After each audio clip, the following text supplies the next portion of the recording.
السلام علیکم ورحمۃ اللہ وبرکاتہ۔ شیئر کر دو تاکہ سب لوگ جڑ جائیں۔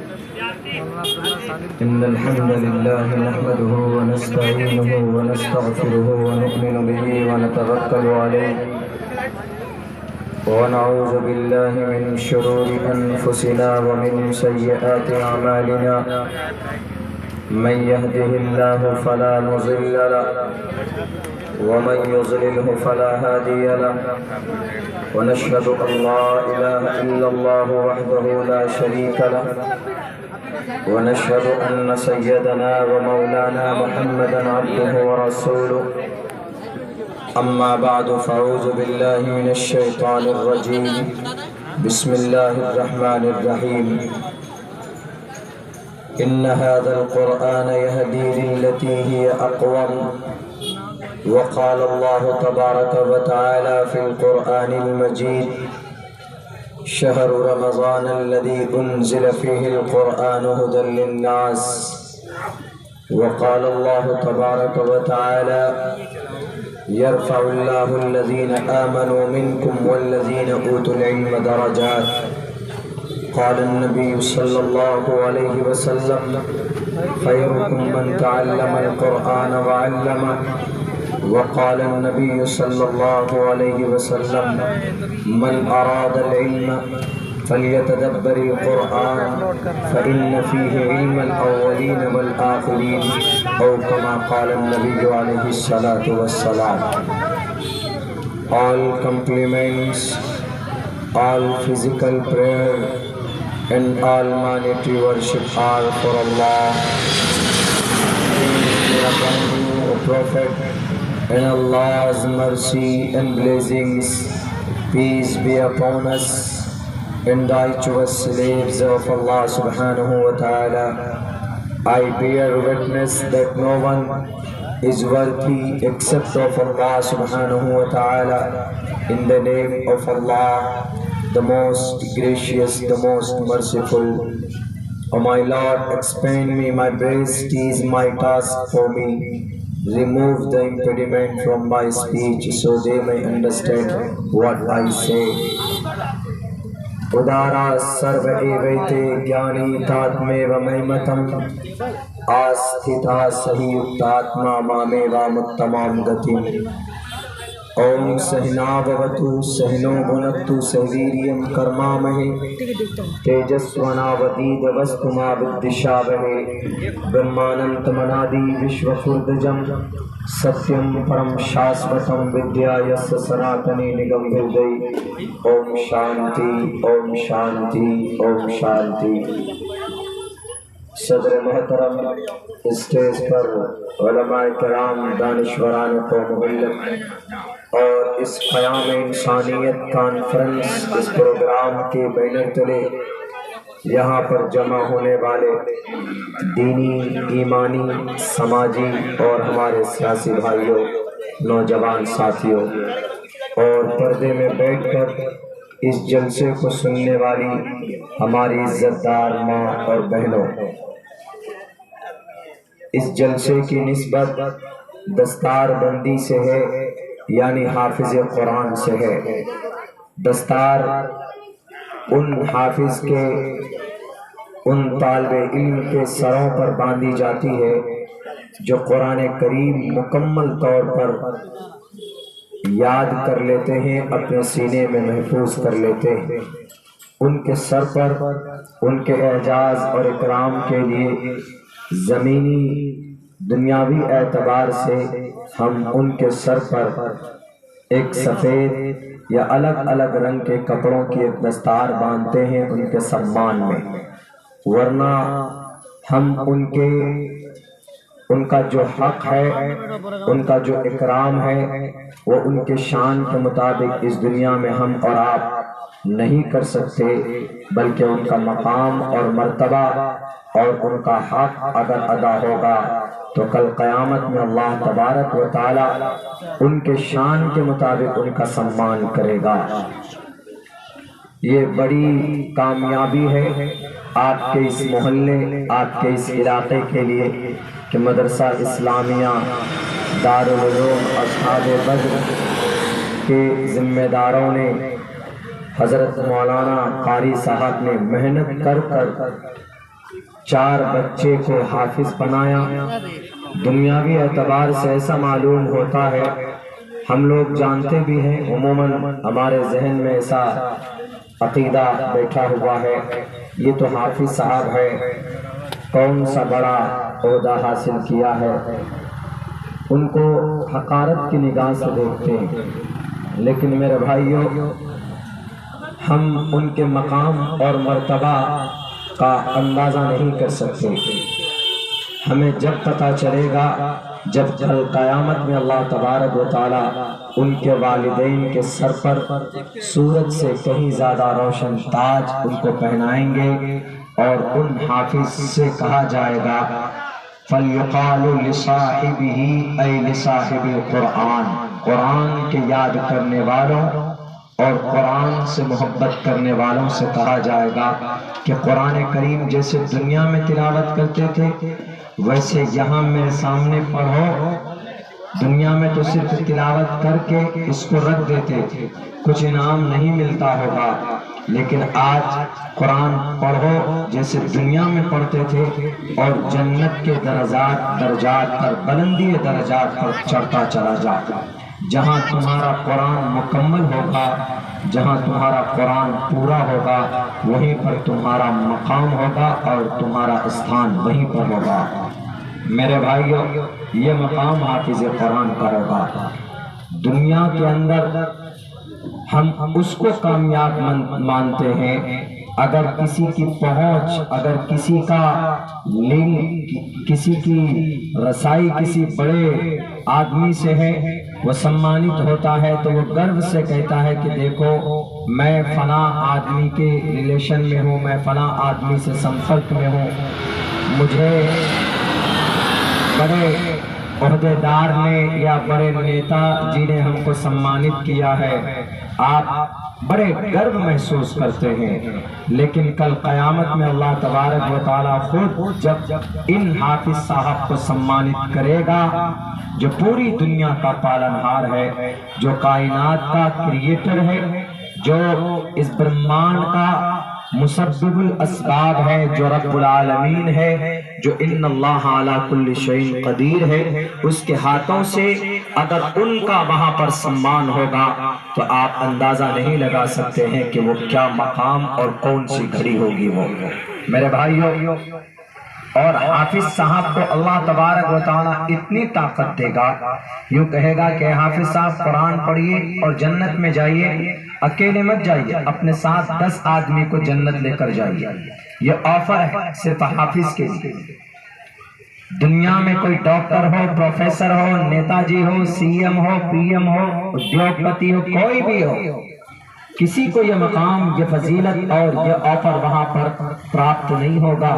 صرف حافظ قرآن سے اللہ کہے گا کہ تم حافظ تھے، قرآن کو یاد کیا تھا، رمضان میں تراویح میں پڑھتے تھے اور ہمیشہ قرآن سے تم کو محبت تھی، تو اب اس محبت کی وجہ سے، قرآن سے لگاؤ کی وجہ سے، جیسے دنیا میں پڑھتے تھے یہاں پر بھی پڑھو، اقرأ وارتقی، پڑھو اور چڑھو۔ کہاں؟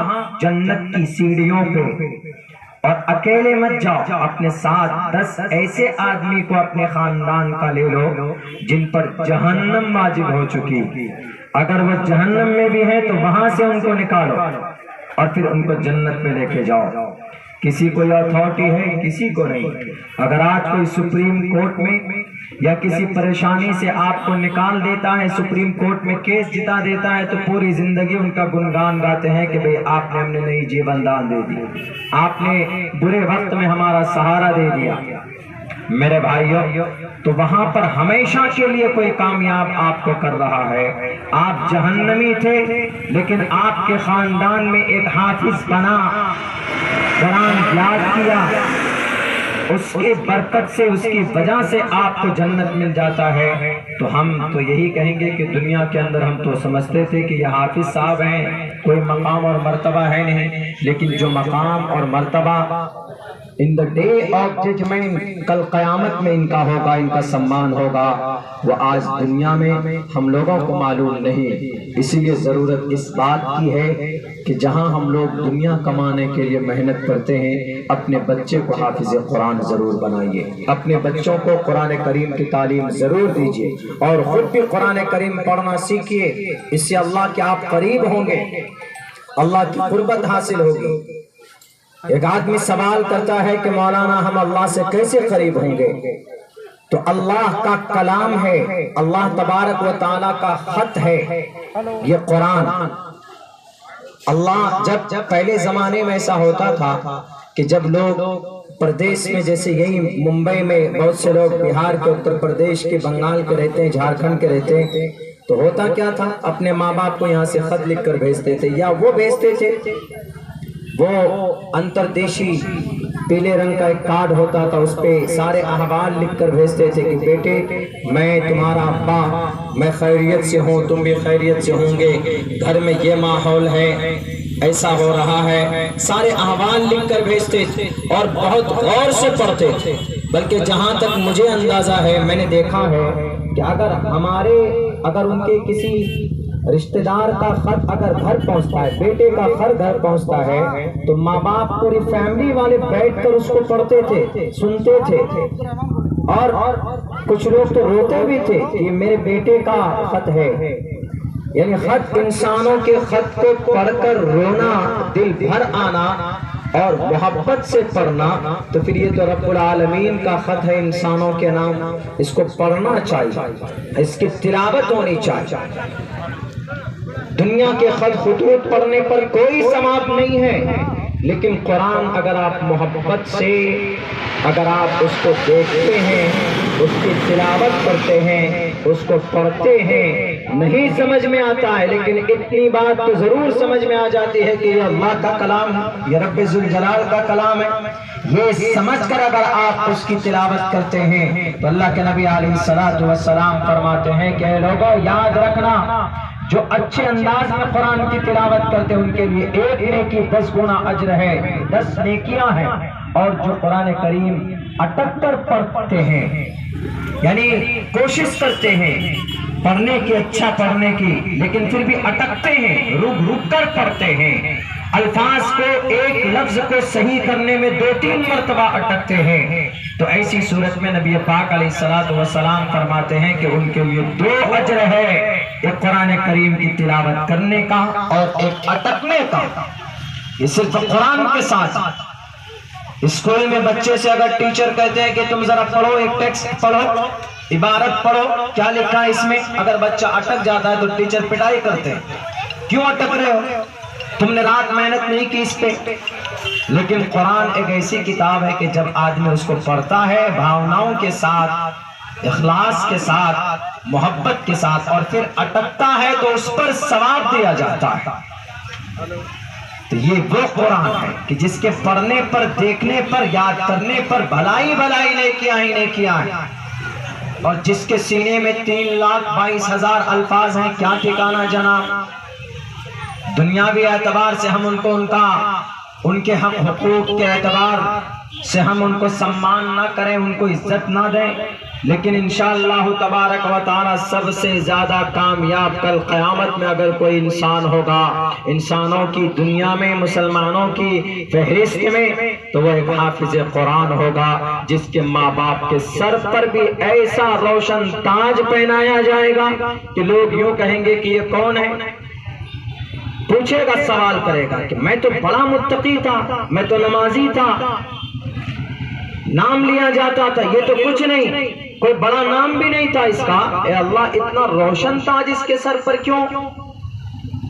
آواز آئے گی کہ ارے یہ وہ شخص ہیں، یہ وہ ماں باپ ہیں جنہوں نے اپنے بچے کو مدرسہ دارالعلوم اصحاب بدر میں حافظ قرآن بنایا تھا، یہ وہ بچہ ہے یہ وہ پیرنٹس ہیں، یہ وہ گارجن ہیں جنہوں نے اپنے بچے کو پہلے قرآن کی تعلیم دی ہے. اسی لیے قرآن کریم کی تعلیم دینے کی بدولت، دینے کی وجہ سے اللہ تبارک و تعالیٰ کی طرف سے ان کو یہ سمانت کیا جا رہا ہے، ان کو یہ عزت دی جاتی، اور اللہ کے قبضے میں ہے. اللہ تبارک و تعالیٰ کچھ بھی کر سکتا. میرے بھائیوں،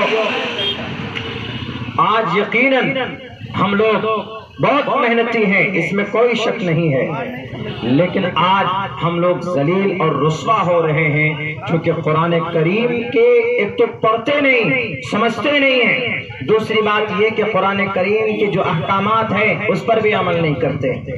یاد رکھیں مسلمانوں، ایمانی بھائیوں، آپ کی حفاظت اللہ تبارک و تعالیٰ نے آپ کی حفاظت کی ذمہ داری نہیں لی. اس زمین پر جتنے بھی کلمہ پڑھنے والے ہیں اس کی حفاظت کی کوئی گارنٹی نہیں ہے، لیکن اللہ نے اس زمین پر اگر کسی چیز کی حفاظت کی ذمہ داری لی ہے تو وہ خدا کا کلام قرآن کریم کی ذمہ داری لی.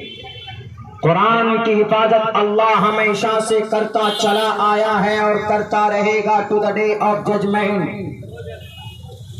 دنیا کی ساری طاقت مل کر بھی اس قرآن کو بدلنا چاہے، مٹانا چاہے تو خود مٹ جائیں گے، لیکن قرآن نہیں مٹ سکتا.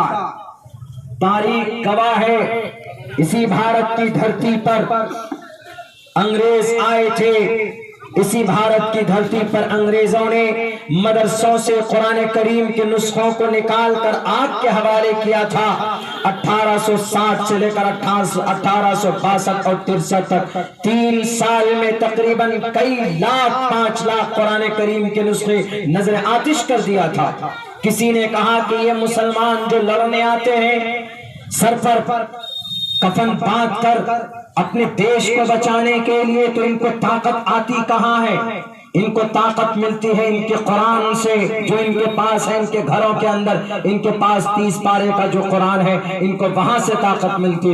تو انگریز نے سوچا کہ اسی پاور ہاؤس کو نشٹ کر دیتے، اسی قرآن کریم کو جلا دیتے. جب قرآن ختم ہو جائے گا تو نسلاً بعد نسل محبت ختم ہو جائے گی، تو پھر ہم آسانی کے ساتھ اس دیش کے اوپر قبضہ کر پائیں گے. میرے بھائیو، پھر ہوتا کیا ہے؟ 3 لاکھ سے کہیں زیادہ، 3 سے 5 لاکھ قرآن کریم کے نسخوں کو مدرسوں سے، مسجد سے نکال کر جلاتے اس کو. راتوں دن یہی کام میں لگ گئے. تو کسی عالم دین نے کہا کہ یہ قرآن ہے، یہ کسی انسان کے ہاتھ کی لکھی ہوئی کتاب نہیں ہے، یہ تمہارے دنیا کے اندر پانے والے رائٹروں کی رائٹنگ نہیں ہے، یہ خدا کا، ایشور کا، پرماتما کا بانی ہے، یہ اللہ کا کلام ہے. اس نے لکھا ہے اس کو. اور سنو، اس زمین پر کتاب کی شکل میں یہ قرآن اللہ نے بھیج کر اللہ سو نہیں گیا ہے. اللہ تبارک و تعالیٰ آج بھی اویئر ہے، بیدار ہے. اللہ کہتا ہے کہ دنیا میں بہت ساری کتابیں ہم نے نازل کی ہے، لیکن اے دنیا والوں، یہ قرآن وہ ہے جس کو نازل میں نے کیا ہے، اور اس کی حفاظت بھی میں ہی کروں گا. کوئی سپر پاور طاقت بھی اس کو مل کر اگر ختم کرنا چاہے تو نہیں کر سکتا. اس قرآن کی حفاظت قیامت تک ہو، اللہ تبارک و تعالیٰ کرتا رہے گا اس کو. اور آپ خود سوچ سکتے ہیں، سمجھ سکتے ہیں، فیصلہ کر سکتے ہیں کہ جس کی حفاظت اللہ کرے اس کو دنیا کی کوئی طاقت مٹا نہیں سکتی. 3 لاکھ قرآن کے نسخے جلائے. ایک عالم دین نے کہا اس انگریز سے کہ تم قرآن کو مٹانا چاہتے ہو، تم مسلمانوں کے بیچ میں جو شریعت ہے، جو روح ہے، ان کی آتما ہے، اس کو ختم کرنا چاہتے ہو؟ انہوں نے کہا کہ ہاں، ہم کو تو یہی بتایا گیا ہے کہ مسلمانوں کی کو طاقت اور مسلمانوں کا عقیدہ اس قرآن سے جڑا ہے، اس لیے ہم قرآن کو جلانا چاہتے ہیں کہ قرآن جل جائے، ختم ہو جائے گا قرآن کریم. تو انہوں نے کہا، اس عالم دین نے کہا کہ تم قرآن کے نسخوں کو جلا سکتے ہو، تم قرآن کے مسودے کو جلا سکتے ہو، یہ جو کتاب کی شکل میں ہے تم ان کو جلا سکتے ہو، لیکن قرآن کریم جو 3,22,000 سے کہیں زیادہ جو ان میں حروف ہیں، ان الفاظ کو تم مٹا نہیں سکتے، تم جلا نہیں سکتے. کہا کیوں؟ کہا قرآن صرف کتاب کی شکل میں تھوڑی ہے، قرآن کریم بچوں کے سینوں میں، دماغ میں ہے. کہا کیسے دکھا سکتے ہو؟ Can you show me the Quran You said in yourself, تم اپنے اندر چھپائے ہوئے دکھاؤ ذرا پلیز. تو اس عالم دین نے کہا کہ قرآن کریم ہم تم کو دکھاتے ہیں کہ کہاں پر ہے قرآن. ایک بچے کو بلاتے ہیں اور اس بچے سے کہتے ہیں کہ بیٹا قرآن پڑھو. وہ بچہ 9 گھنٹے میں پورے قرآن کی تلاوت کرتا ہے انگریز کے سامنے میں, بنا دیکھے بنا رکے. انگریز تب توبہ کرتا ہے کہ ہم قرآن کو نہیں مٹا سکتے, یہ یقیناً اللہ کا کلام ہے, ہم خود مٹ جائیں گے لیکن قرآن نہیں مٹا سکتے. کیوں؟ پتہ نہیں یہ بچہ پڑھ کہاں سے رہا. نہ کوئی چپ ہے, نہ کوئی میموری کارڈ ہے, نہ کوئی ہارڈ ڈسک ہے, کچھ نہیں. آ کہاں سے رہا ہے یہ بچے پڑھ کیسے رہا, اور ملا کر دیکھ رہا ہے ایک لفظ بلفظ حرف بحرف بالکل کریکٹ ایک دم پڑھتا چلا جا رہا ہے. یہ وہ قرآن ہے کہ اللہ تبارک و تعالیٰ نے اسی قرآن کی حفاظت کی ذمہ اپنے سر پر لی ہے. اللہ نے یوں کہا انا نحن نزلنا الذکر و انا لہ لحافظون, ہم نے اتارا اور سنو تم صرف پڑھنا عمل کرنا, حفاظت تو میں کر لوں گا اس قرآن کی, چونکہ میرا کلام ہے میں خود حفاظت کروں گا. اور سنو دنیا والوں, اگر تم بھی محفوظ ہونا چاہتے ہو, اگر تم بھی دنیا کے پریشانیوں سے بچنا چاہتے ہو, اگر تم بھی لوگوں کے دنگا فساد سے بچنا چاہتے ہو, تو اس قرآن کے شرن میں آ جانا. اس قرآن کے صدقے میں تمہاری حفاظت ہو جائے گی. اگر تم قرآن سے ہٹ کر زندگی گزاریں گے, شریعت کی خلاف ورزی کریں گے, شریعت قرآن سے ہے, اسلامک شریعت قرآن سے ہے, اور قرآن اللہ کا کلام ہے. اگر آپ شریعت کو نہیں مانتے گویا قرآن کو نہیں مان رہے, آپ شریعت کو فالو نہیں کرتے تو قرآن کو فالو نہیں کر رہے ہیں. اس کا مطلب یہ, اور قرآن اللہ کا کلام, اور اللہ نے حفاظت کی ذمہ لی ہے قرآن کی. اگر قرآن کی حفاظت ہے تو قرآن کو کوئی مانتا ہے, تو قرآن کے صدقے میں اس آدمی کی بھی حفاظت ہوگی جو قرآن کو مانے گا, جو شریعت کو مانے گا, جو شریعت کے مطابق زندگی گزارے گا. تو مسلمانوں کی حفاظت اللہ نے قرآن کریم کے اندر رکھا ہے. اسی لیے ہم مسلمانوں کو, مومنوں کو یہ چاہیے کہ مکمل طور پر اپنے قرآن اور شریعت کے مطابق اپنی زندگی گزارنے کی کوشش کریں. جو احکامات, اب یہ رہی بات کہ جی ہم کیسے حفاظت کریں قرآن کی, ہماری حفاظت کیسے ہوگی. قرآن میں جو احکامات ہیں, قرآن و حدیث میں جو فرمان ہے رب کا, اس کو فالو کرنا ہے. اگر آپ اس کو مانیں گے تو آپ کی حفاظت اللہ تبارک و تعالیٰ کرے گا. چونکہ آپ قرآن کی بات پر عمل کر رہے ہیں تو اللہ قرآن کے صدقے میں, اللہ قرآن پر عمل کرنے کی وجہ سے آپ کی حفاظت کرے گا, آپ کا پروٹیکشن کرے گا. اگر آپ نہیں مانیں گے کوئی گارنٹی نہیں. مثال کے طور پر ہم مسلمانوں کا جو عمل ہوتا ہے وہ اغیار کے سامنے میں پروف ہوتا ہے, اغیار دشمنان اسلام کے سامنے میں پروف ہوتا ہے. ہمارا عمل, ہمارا کام مسلمانوں کا, چونکہ ہم جو کام کرتے ہیں عموماً ہمارے بھارت میں نہیں, دنیا کے اندر لوگ یہ سمجھتے ہیں کہ اسلام میں شاید یہ جائز ہے. چونکہ سب کو معلوم ہے کہ مسلمان اپنی شریعت کے فرمان کے مطابق زندگی گزارتا ہے, یہ سب کچھ کر سکتا ہے لیکن اپنے عقیدے کے ساتھ چھیڑ چھاڑ نہیں کر سکتا, اپنے شریعت کو چھوڑ نہیں سکتا, عمل نہ کرے کچھ وقتی طور پر, لیکن ٹھیک ہے, لیکن کنسپٹ محبت ہوگی ان کو. تو ہمارا کوئی بھی عمل ہوتا ہے وہ اغیار اس کو پرکھتے ہیں, جانچتے ہیں, اور اس عمل کے اعتبار سے پھر فیصلہ ہوتا ہے. مثال کے طور پر آپ کو ایک مثال دیتا ہوں میں. کیرلا میں اور ایک کرناٹکا میں 2 کیسز سیم وہاں کے ہائی کورٹ میں پہنچتا ہے. کیرلا میں بھی سن 2016 میں اور سن 2022 میں کرناٹکا میں 2 کیس ہے, سیم کیس ہے, اور دونوں ہائی کورٹ میں پہنچتا ہے. کیس کیا تھا؟ پردے کے اوپر تھا, پردہ. To cover up the face, it is an essential part of Islam, it is a not essential part of Islam. یہ دونوں ججمنٹ, چہرے کو ڈھانپنا, نقاب لگانا کیا ضروری ہے کہ نہیں ہے, یعنی سماج کی عورت کو, بچیوں کو پردہ کرنا ضروری ہے کہ نہیں ہے, یہ دنیاوی اعتبار سے دنیا کے کورٹ میں پہنچتا. ایک کیس پہنچتا ہے کیرلا ہائی کورٹ, ایک کیس پہنچتا ہے کرناٹکا ہائی کورٹ میں. اسلام کا کیا کانسیپٹ ہے؟ اسلام کا عقیدہ یہ ہے، 7 قرآن کریم میں 7 آیتیں پردے کی وجوب پر ہے، یعنی پردہ ضروری ہے۔ چہرے کو ڈھانپنا، پوری باڈی کو پردے میں ملبوس کرنا یہ ضروری ہے۔ آیتیں ہیں قرآن کریم میں، کئی ساری آیت ہے، وَقَرْنَ فِي بُيُوتِكُنَّ وَلَا تَبَرَّجْنَ تَبَرُّجَ الْجَاهِلِيَّةِ الْأُولَى۔ قرآن کریم قُلْ لِلْمُؤْمِنَاتِ يَغْضُضْنَ مِنْ أَبْصَارِهِنَّ يَا نِسَاءَ النَّبِيِّ لَسْتُنَّ كَأَحَدٍ مِّنَ النِّسَاءِ إِنِ اتَّقَيْتُنَّ فَلَا تَخْضَعْنَ بِالْقَوْلِ۔ کسی سے نرمی سے بات مت کرو، عورتوں سے مخاطب کسی سے نرمی سے بات مت کرو۔ فون کے اوپر اگر کسی اجنبی کا کال آ جائے تو لچکدار بات نہیں ہونی چاہیے، سختی کے ساتھ، شدت کے ساتھ جواب دو تاکہ ان کو محسوس ہو کہ بہت زیادہ ان کو کچھ اور محسوس ہونے لگے۔ یہ سب ہیں، اور تقریباً 70 حدیث ایسی ہیں جو پردے کے وجود پر دلالت کرتی ہیں۔ ہمارا عقیدہ قرآن کا فیصلہ ہے، یہ کنسپٹ ہے مسلمانوں کا۔ کیوں ہے پردہ؟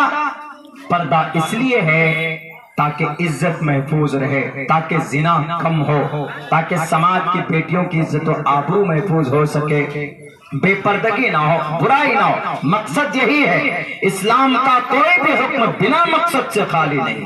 نماز پڑھتا ہے تو مقصد ہے برائی سے پاک ہونا، ان الصلاۃ تنہی عن الفحشاء والمنکر، کہ نماز بری بات اور بے حیائی سے روکتی۔ پردہ ہے تو پردہ کا مطلب قُلْ لِلْمُؤْمِنَاتِ يَغْضُضْنَ مِنْ أَبْصَارِهِنَّ وَيَحْفَظْنَ فُرُوجَهُنَّ، کہ اس سے تمہاری عزت کی رکشا ہوگی، اس سے تمہاری عزت و آبرو محفوظ ہوں گی۔ یہ قرآن کریم کا کوئی بھی آرڈر حکمت سے خالی نہیں ہے، فائدے سے خالی نہیں ہے۔ تو یہ آرڈر ہے قرآن کا اور شریعت کا۔ اب دنیا کے نظر میں کیا آتا ہے فیصلہ؟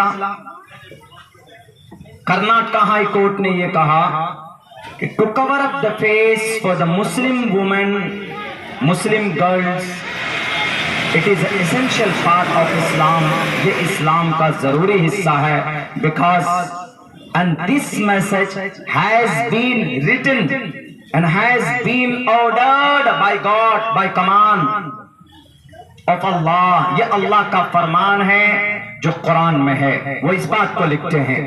اور ایک دلیل یہ بھی پیش کرتے ہیں وہ کہ پورے کیرلا میں تقریباً 65% عورتیں پردہ کرتی ہے، تو وہاں کے ہائی کورٹ نے یہ ججمنٹ دیا جب 65% عورتیں پردہ کرتی ہے تو اس کا مطلب پردہ ضروری ہے۔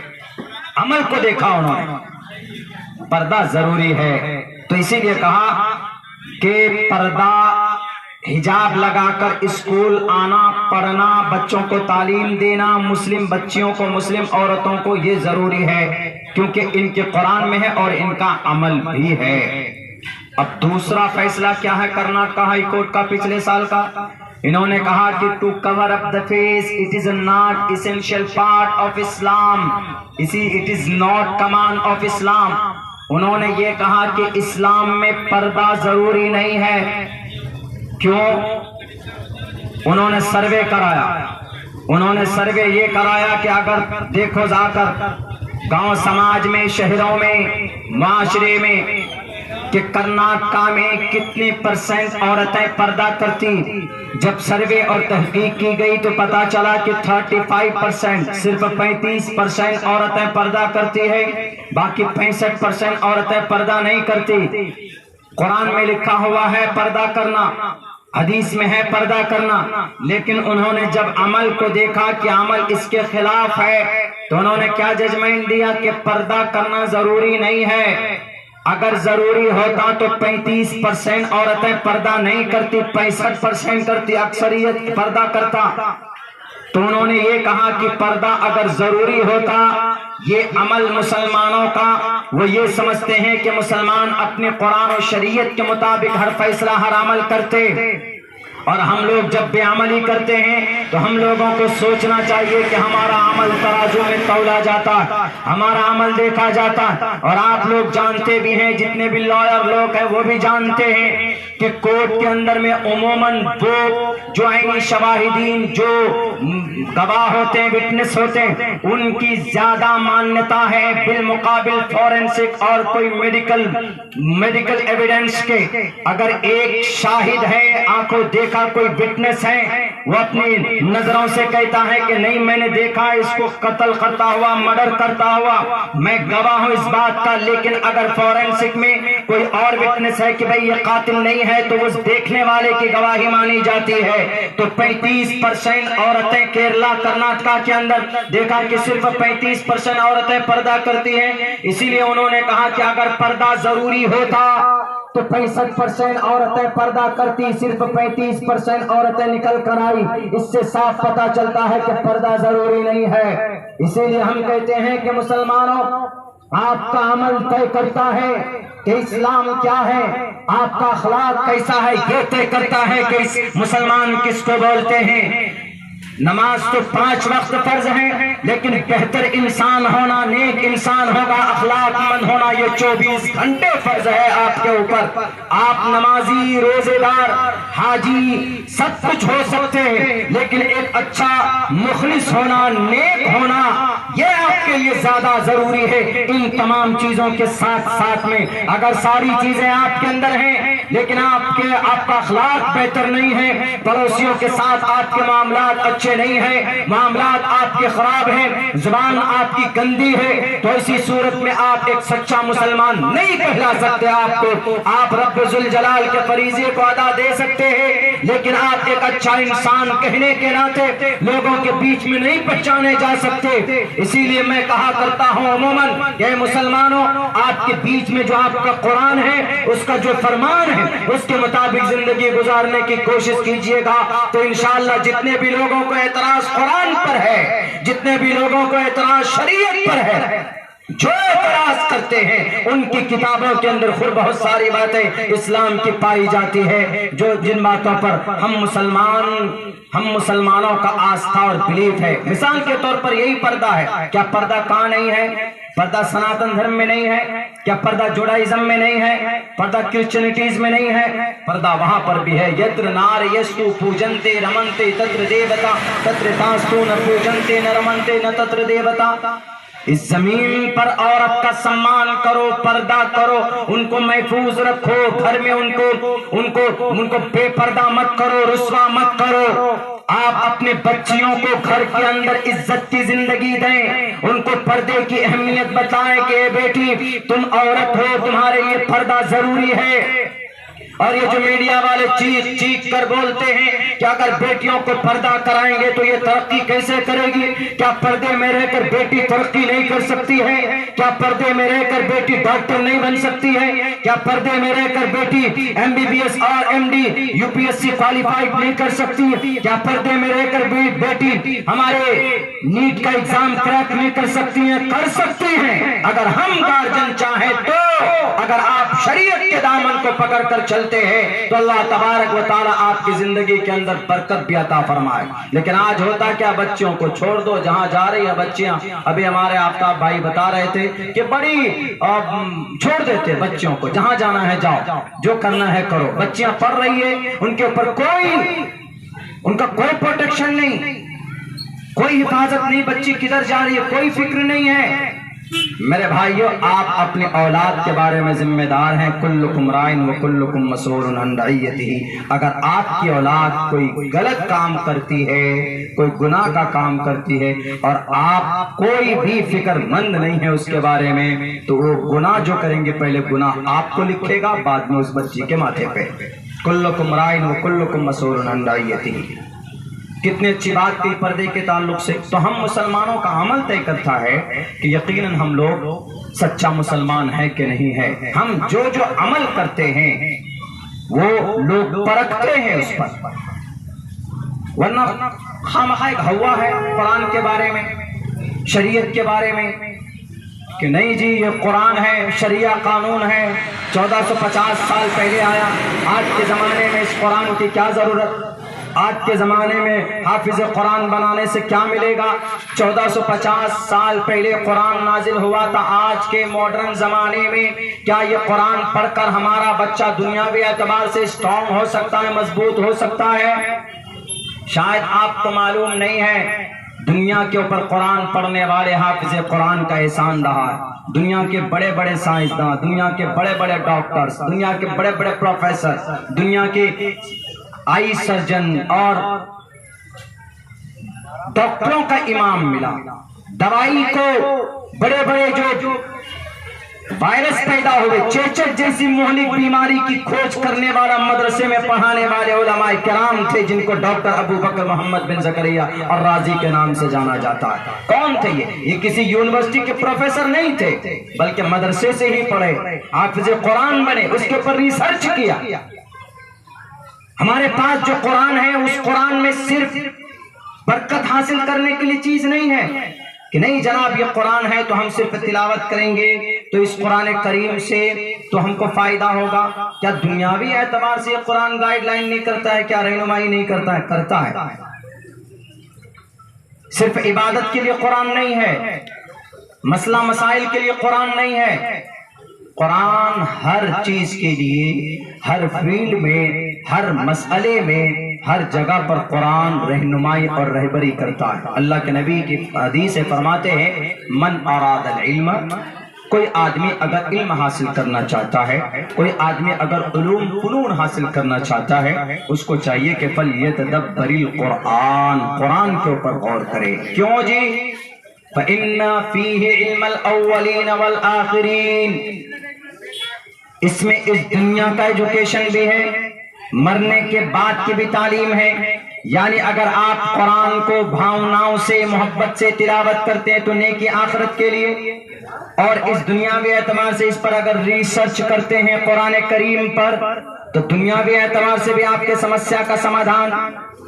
جو لوگ اعتراض کرتے ہیں کہ قرآن میں صرف شریعہ قانون ہے، یہ تو قرآن تو اللہ کا سخت قانون ہے، محمد رسول اللہ نے اسی کو امپلیمنٹ کیا تھا، ان کو سمجھنے کی، ان کو جاننے کی، ان کو اس قرآن کے اوپر ریسرچ کرنے کی ضرورت ہے۔ پڑھیے، دیکھیے، پڑھنا ضروری ہے، علم حاصل کرنا ضروری۔ جب تک آپ کو کسی بھی شاستر کے بارے میں گیان نہیں ہوگا، جب تک آپ کو کسی بھی آتھینٹک بکس کے بارے میں جانکاری نہیں ہوگی، تو آپ صحیح ججمنٹ نہیں دے سکتے، صحیح فیصلہ نہیں کر سکتے۔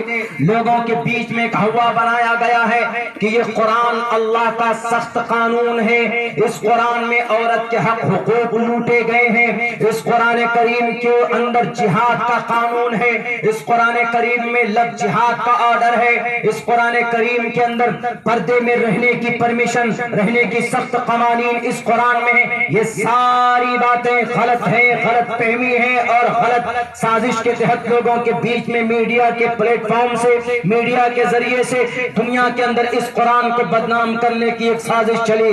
میرے بھائیو، جہاں تک ہو سکتا ہے میں طالب علم ہوں دارالعلوم دیوبند کا، میں طالب علم ہوں قرآن کا، میں طالب علم ہوں میں حدیث کا، میں طالب علم ہوں کلمے کی رہنمائی اور رہبری کا۔ اگر کوئی غلط فہمی پیدا کرتا ہے، میری بھی ذمہ داری ہے، آپ کی بھی ذمہ داری بنتی ہے کہ اس قرآن اور اس شریعت کے تعلق سے جو غلط فہمیاں ہیں وہ لوگوں کے بیچ میں اس کو دور کریں۔ پہلی بات، قرآن کے بارے میں یہ آتا ہے کہ اس کے اندر جو بھی قوانین ہیں وہ شریعہ قانون ہے۔ شریعہ قانون مطلب ظلم ستم والا قانون، اس کو شریعہ قانون کا نام دیا گیا۔ ارے قرآن اللہ کا کلام ہے، اور اللہ تبارک و تعالیٰ اپنے بندے زندگی کیسے گزاریں گے وہ طریقہ قرآن میں بتایا۔ اللہ تبارک و تعالیٰ کہتا ہے کہ اے لوگو مجھے ایک مانو، یا